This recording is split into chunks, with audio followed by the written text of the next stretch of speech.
Welcome back to World of Immersion. So it is that time of the year, all of our favorite time of the year. It is Halloween season, and that means that Horror Nights is going on right now. And we have actually been multiple times to Horror Nights so far, and it is incredible this year. Make sure to check out our other videos on ranking all of the mazes this year at Horror Nights and our vlog from our visit. But you might be wondering, well, I just bought this ticket, but I want to make sure to do every single maze in one night. And so this is going to be how to do every single maze in one night for Halloween Horror Nights. This is actually not just every maze, but the shows too. So you've got everything that you want to do, and you will get to do it in just one night. This is also without early entry. So this year, early entry is paid, and so if you don't want to pay that extra money, you can just do your normal ticket. You can still use this strategy. In fact, that's what this strategy is for, is without early entry, how to do every single thing at Halloween Horror Nights 2023.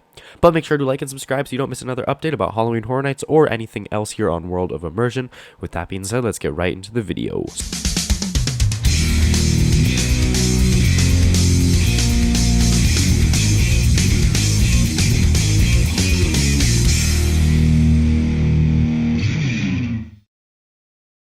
So, starting off with your first tip, you are going to want to get there early. Even though you don't have early entry, you still want to get there very, very early. This is because you're going to want to eat dinner before entering the park. This is for a multitude of reasons, the main one being that food is so much cheaper in City Walk than it is in the actual park, and also eating in the park will just waste you a ton of time that you can get rid of by eating in City Walk.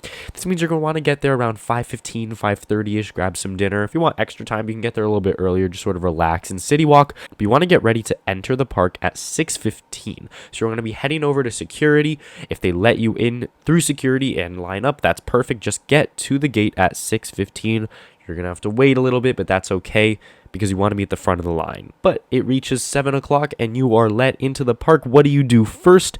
Well, the first thing you're going to want to do is head over to the Curious George lot. Now, this is where two mazes are held. The way you get there is by going into Harry Potter World and going past the ride. The pathways are very clear. You won't have a hard time finding it, but you will get there, and those two mazes there are Chucky and Monsters Unmasked. You're first going to want to do Chucky because that is the one that gets the longer line, and once that's done, you're going to want to hit Monsters Unmasked. Both of these mazes are great. You can see our full review of each maze in another video, so we're not going to be doing that here, but you're going to want to make sure to hit these ones first because they do get a long line much later in the day. The next thing you're going to want to do is go to the front of the park mazes, and this one is Monstruos, Monsters of Latin America, and Evil Dead Rise. The reason that this works is because everybody usually goes to these mazes first and then Chucky and Monsters Unmasked second. And what you're doing is the opposite. You're going to Chucky and Monsters Unmasked first and then the front of the park mazes second. These two mazes might have a longer line because there's going to be a lot of people that come straight from the entrance of the park into these mazes, but that's okay because these mazes are both fantastic and it's definitely worth the wait. At this point, hopefully it will be around 9-ish, maybe 9:30. It shouldn't be much later if all of the previous steps have sort of worked for you. But the next thing you're going to want to do, and this one is very important, is you're going to want to hit the Tram. And that is because the Tram actually closes much earlier than the actual park. I believe it closes around 11:45 p.m., which means you do have plenty of time, but you definitely want to get that out of the way before it closes. Now, the Tram doesn't usually have a long line, and that's because it just boards so many people at once very, very quickly, so you shouldn't have to wait too long for that, hopefully no more than 30 minutes to 45 minutes. On a crowded day, it might be more like an hour, but honestly, that line just moves so fast. Now, the next thing you want to do is head down to the lower lot and hit the 4 mazes that are down there.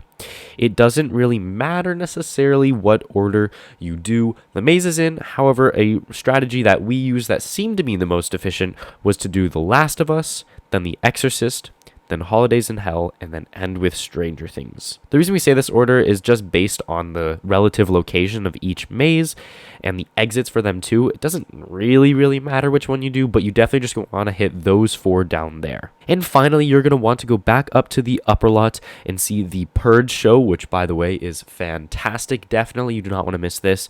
And you can do the Blumhouse behind the scenes show too. Hopefully you'll be able to do these before the park closes. I believe that the last show for the Purge is at 12:30, so hopefully you'll be able to see that one, if not earlier. And that is how you're going to want to end your night, assuming that takes up the whole night. With this strategy, it's actually very possible you'll have time to spare, which means you can just go and redo the mazes that you've already done, or just explore the park, relax a little bit, do some of the rides if you want.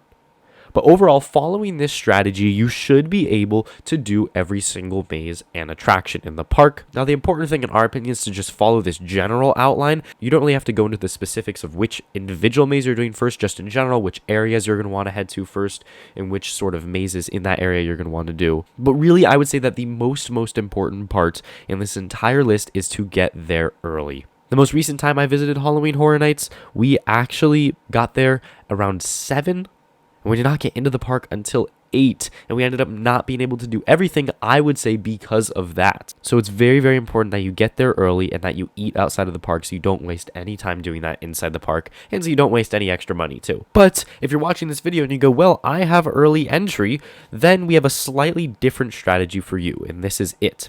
So, for the viewers with early entry, the strategy is slightly different from if you're entering at the regular time. So the first thing you want to do is you're going to want to show up actually at 4:15 or 4:30, so just an hour earlier than we said before, and be ready to enter the park at 5:15. This is, again, very important, so you're at the front of the line for when the park opens. Now, instead of going to the Chucky and Monsters Unmasked mazes, you're going to want to go to the lower lot, and this because those are actually the only mazes open. You really do not want to go try to do any other mazes because they will not be open and it will waste you a ton of time.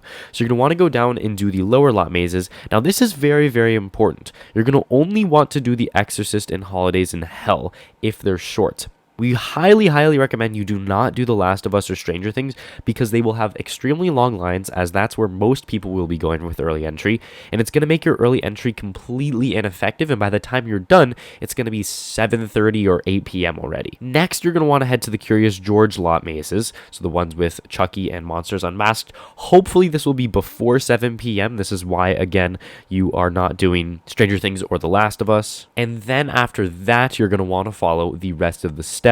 So after that, you would go do the mazes in the front of the park, and then after that, you would go do the Terror Tram, and then down to the lower lot where you can do The Last of Us and Stranger Things. So again, it's just very important that you don't do Stranger Things and Last of Us with your early entry because it will make it very ineffective when you can just hit it later and wait in the lines. You definitely want to do those two other mazes, Holidays in Hell and The Exorcist, because you can really make use of your early entry and get back to the regular mazes before the park even opens. Now, like we said, this year is phenomenal. Very impressive. We are huge fans. It is definitely another great year for Halloween Horror Nights, and Universal is definitely doing a super good job lately with everything, and this just adds to it. Like I said, make sure to check out our other videos about Horror Nights. We ranked all of the mazes. We have some vlogs up, as well as many other videos that will be coming soon. Make sure to let us know down in the comments what you think of this year, what you think of these steps. Let us know if this strategy worked for you. It definitely worked for us each time that we have been, and so we want to know if this strategy in general works or if we just happen to get lucky with it. But we would highly recommend following these steps because it definitely seems to work. But with that being said, that's going to do it for today's video. We hope you enjoyed. Make sure to like, comment, and subscribe so you don't miss another video here on World of Immersion. Thank you so much for watching, and we will catch you in the next one.